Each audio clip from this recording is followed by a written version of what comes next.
1/2 litre പാലാണ് എടുത്തിട്ടുള്ളത്. ഇതിലേക്ക് നമ്മൾ നേരത്തെ എടുത്ത് വെച്ചിരുന്ന പഞ്ചസാരയും കൂടി ചേർത്ത് ചെറുതായിട്ടൊന്ന് ഇളക്കി കൊടുക്കാം.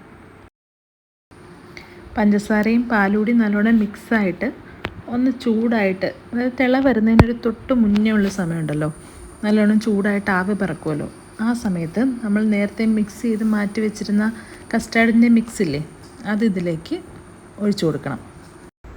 മിക്സ് ചേർത്ത് കൊടുക്കുമ്പോൾ നമ്മൾ തീ കുറച്ച് വെച്ചിട്ട് നല്ലോണം ഇളക്കി കൊടുക്കണം കേട്ടോ.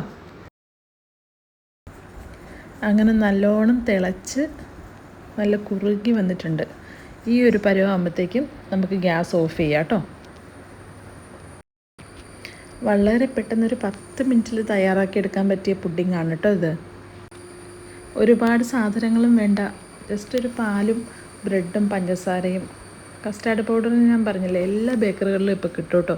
അതുണ്ടെങ്കിൽ നമുക്ക് പെട്ടെന്ന് തന്നെ റെഡിയാക്കി എടുക്കാവേ. അങ്ങനെ നമ്മുടെ കസ്റ്റാർഡ് മിക്സ് അവിടെ മാറ്റി വെച്ചിട്ടുണ്ട്. ജസ്റ്റ് ഒന്ന് തണുക്കട്ടെ കേട്ടോ. അപ്പോഴത്തേക്കും നമുക്ക് ഒരു പാക്കറ്റ് ബ്രെഡ് വേണം. ആ ബ്രെഡ് നമ്മളെടുക്കുന്ന പാത്രം ഏതായാലും കുഴപ്പമില്ല കേട്ടോ. ആ പാത്രത്തിൽ ജസ്റ്റ് ഒന്ന് അറേഞ്ച് ചെയ്ത് കൊടുക്കുക.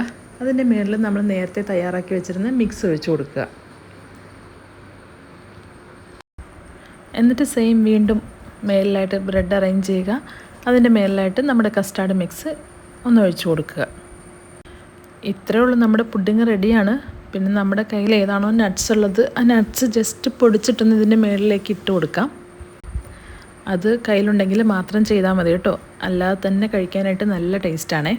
ഇത് തണുപ്പിച്ചും കഴിക്കാം, ഇങ്ങനെ തന്നെ ഒന്ന് ജസ്റ്റ് ഒന്ന് തണുക്കുമല്ലോ, നമ്മൾ ഫ്രിഡ്ജിൽ വെക്കാണ്ട് തന്നെ ജസ്റ്റ് ഒന്ന് തണുത്തിട്ട് കഴിക്കാനും നല്ലതാണേ. ഫ്രിഡ്ജിൽ വെച്ചൊന്ന് തണുപ്പിച്ചിട്ടെടുത്താലും കുഴപ്പമൊന്നുമില്ല, നല്ല അടിപൊളി ടേസ്റ്റാണ്.